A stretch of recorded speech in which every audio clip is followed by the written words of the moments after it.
So here we are in Module 4. You're halfway through this class, and you'll see that Module 4 covers Chapter 6, Photosynthesis, and Chapter 7, Respiration. So you're going to be looking at the energy changes and needs for life to occur. All right? So let's do an experiment that tests that. You're going to design and run a heart rate experiment.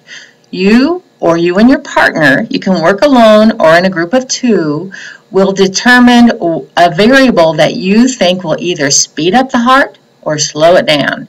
You'll take the pulse of your subjects, you and your volunteers, you'll have them do your activity, and then you'll take the pulse again right after they finish and see if you were correct. Let's see how you're going to do this. All right, here's the video you're watching. You'll see that this covers 3 modules. The bulk of it is part 1 and part 2. The research and brainstorm and the hypothesis and procedural design. You're going to work on the hypothesis and procedure until I give you the A-OK and you're ready to move forward. This helps you get an excellent grade on this because you have everything set. But if your hypothesis or your procedure isn't clear, then the rest of the work you do wouldn't work. You wouldn't get all your points for it. So that's my way of helping to ensure that you're going to do well and be less frustrated. If you want to work with someone, you can, and you don't know someone already from the class, you can click to launch in this part. Look on this, find a partner, create your thread, and you see I already had made one. I need partner. I need a partner for the heart rate lab. All right. And so now, if somebody else wants to look for a partner, they just go to the discussion board and, whoops, where is it? Oh, there it is. Find a partner for the heart rate lab, open that up, and then look and see if there's someone there that you want to work with. If so, reply to them and let them know you want to work with them. All right, so you got that part down. Now let's look at the due dates. You found your partner or not. If you want to work alone, you're certainly welcome to. Oh, I forgot to say, you need to email me when you have your partner, or if you decide to work alone, email me that you're ready to go. All right, so due dates. You're going to do these first 2 parts in Module 4, then you're going to run the experiment you designed in Module 5, and in Module 6, you'll write a conclusion. We'll talk about that when we get there. All right. Let's move down to this one. Here's a document that you open there. And what you're going to do, you'll see that this has part 1, part 2, part 3, running your experiment, and then part 4 you'll hand in the conclusion. You'll hand in that individually in a paper. So it says to copy the following document and paste it into your blog entry.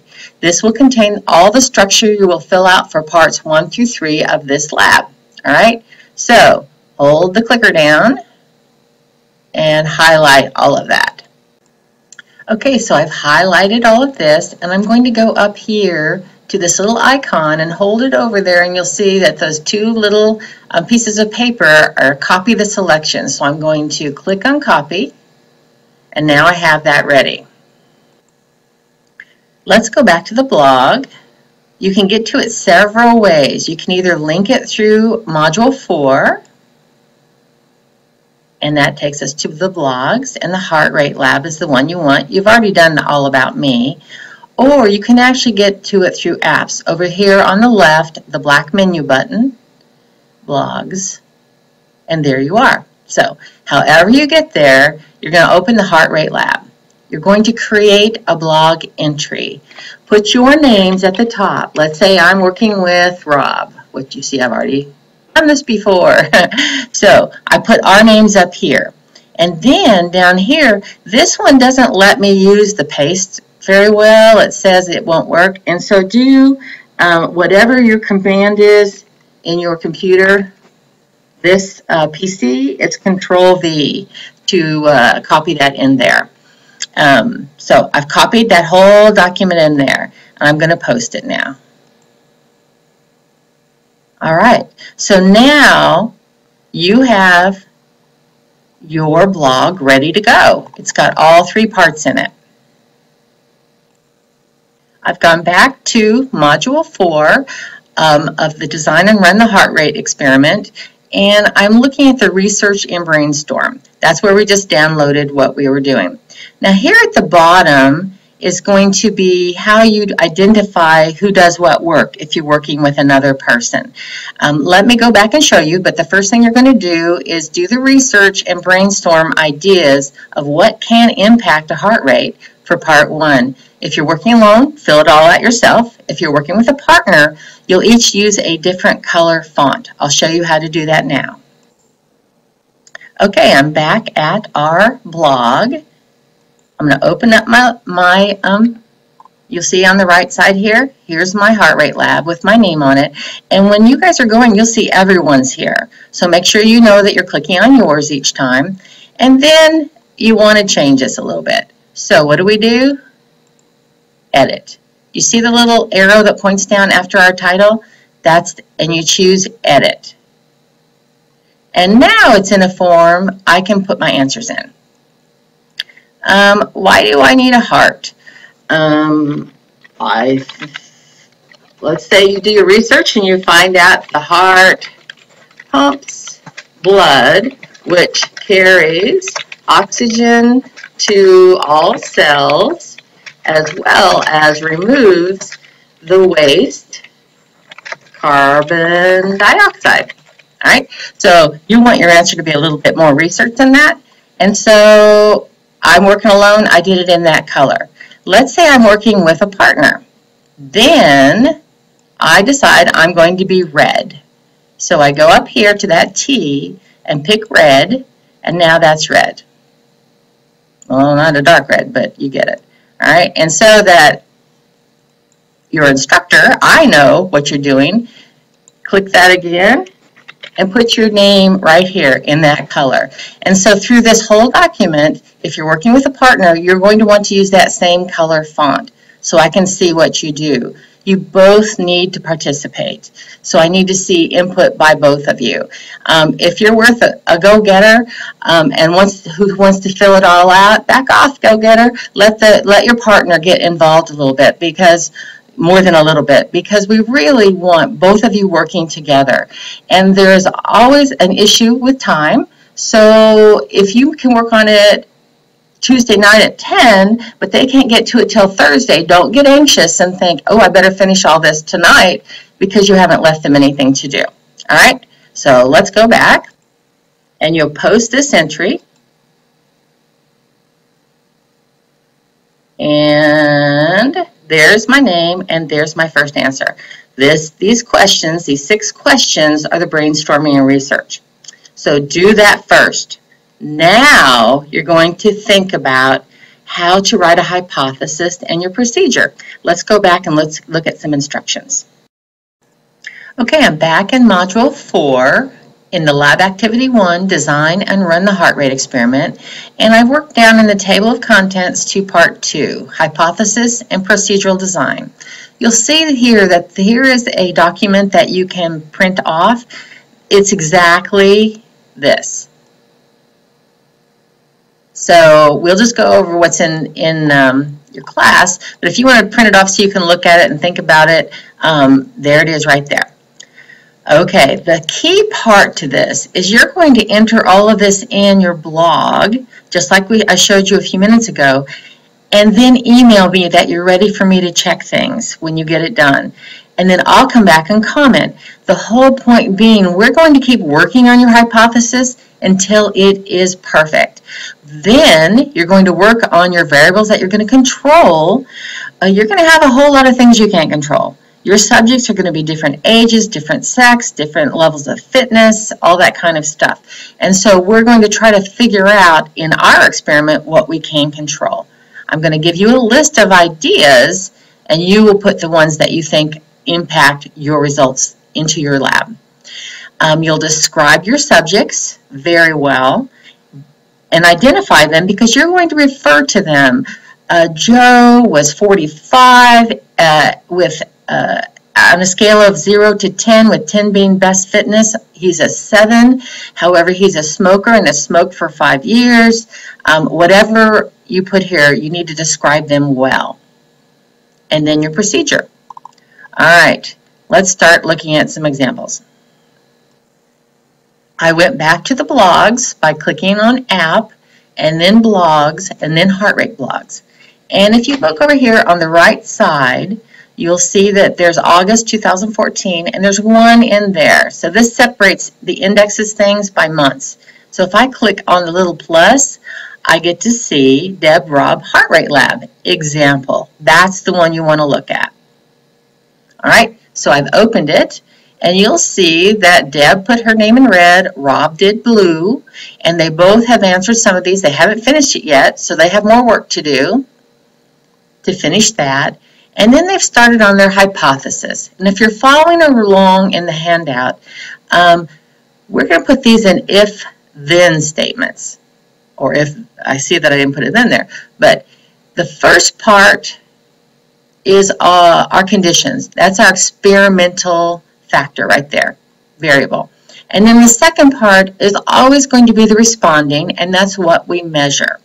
So in this one, Rob and I put, if the subject performs 30 jumping jacks in 30 seconds, clapping the hands together over the head while jumping and spreading the legs, the heart rate will increase when measured by pulse rate taken in the wrist immediately after completing the activity. You'll see that I explained exactly what we're doing, the time frame we're doing it in, and hopefully clearly how to do it. Because you've seen people do jumping jacks. I was in 7th grade PE, believe me, we didn't clap our hands over our heads, and so you want to make sure all of this is very clear. And then, this is the then part, the second part, then the heart rate will increase, and you want to say it when measured by pulse rate taken in the wrist immediately after completing the activity. Everyone will have the same then. That's it, the second part, all of you got the same thing. All right, so how do we control this? What kind of things will impact the heart rate? You got somebody who drank a whole bunch of a Red Bull right before your activity? Yes, that's going to cause problems. So you're going to make sure they drink no caffeine, perhaps 5 hours before. You want to make sure it's not a stressful day. You'll ask them before they start, or if they're ill or exhausted. You want to say what time you're doing it. That kind of plays a part. I feel really differently at 9 o'clock on Saturday morning than I do at 11 o'clock on Saturday night. Very different. So make sure that you determine what time you're going to do it on a work day, school day, or not. Make sure everyone sits down to take their pulse.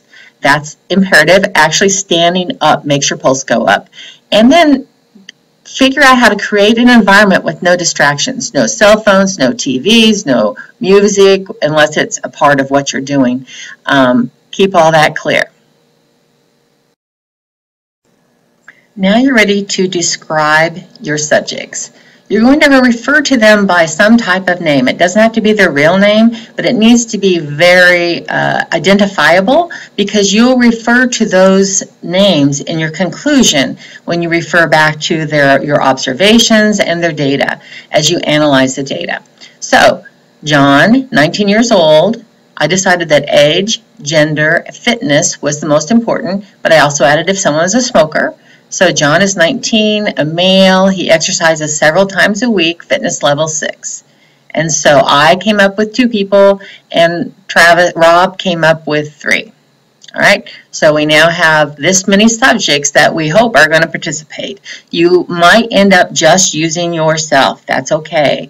It's wonderful if you have more people to use, but the more subjects, the better your data. However, please don't put anyone who has any kind of health disorder, particularly lung disorder, asthma, anything like that, under any kind of stress or a heart condition. Don't use him for your activity.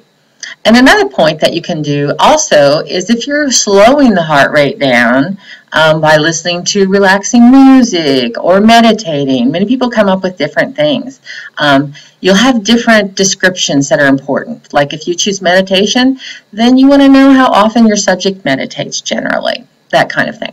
All right, so procedure. We want clear step-by-step instructions, not a paragraph. Do not write a paragraph. That's not as clear. You want to write 1. Beginning pulse rate is taken for each subject as they sit and relax. That's going to be your number 1, everybody. All right, number 2, then you explain what's happening, blah, blah, blah. So you have all of that here.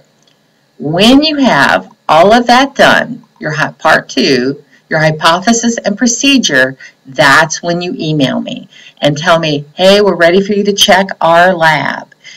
I'm going to come in and read it and give you feedback. How am I going to do it? There's comments at the bottom. So you're going to come and read your comments. Do you see that there's already 3 comments there? And I said, on part 1, good start. You will want to answer all of the questions completely for full credit, because I noticed they weren't all done, you'll see. And then part 2, this is where I review your hypothesis and procedure. If it's not clear and measurable, I'll give you specific revisions that could help you. And then you revise it. Make your revisions together by going up here, clicking the little down arrow, saying edit, and then go in and make the changes that you guys agreed upon. I didn't show you earlier, and this will be helpful because it's so small. See this little corner thing here? You can drag this down so you see more of your text.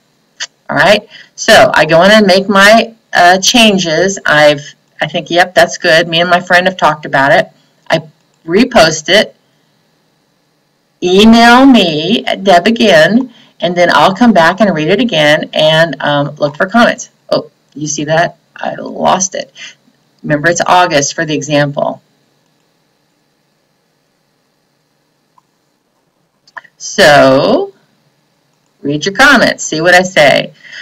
Part 3, make sure that you not only record the beats per minute data, but the observations. They are just as important and worth half the points. Did the phone ring? Someone laughed? This is for when you're running your lab. This is what I'm giving you tips on part 3. Here's part 2, and you keep working with me until I post a comment that says, go ahead, you're ready to run your experiment. All right? You need to have that posted down here, and then you're ready to go. And that's what you'll do in the next module.